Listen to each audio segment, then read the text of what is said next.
Xo'p, azizlar, mana navbatdagi obyektimiz 30 metrga 15 metrda tashkil qiladi. Balandligi 5 metr. Ishlab chiqarishga moslab qurib berdik.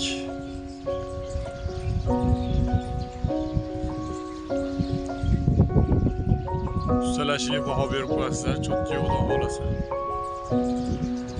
Chiroyli bir holatda qoralari mana moshina qilib yasalgan. Shu yerlardan ikkitalik qilib firmalarimiz orasi 1,5 metrdan tashalgan. Shunday xizmatlar kerak bo'lsa bizga aloqaga chiqaverasizlar. Ishlaringizni chiroyli qilib topshirib yetkazib beramiz. Video manfaatli bo'lgan bo'lsa, bittadan like bosib qo'yasizlar. Bu videoni tadbirkor do'stlarimiz, akalarimizga jo'natib qo'yasizlar. Sog' bo'linglar, salomat bo'linglar.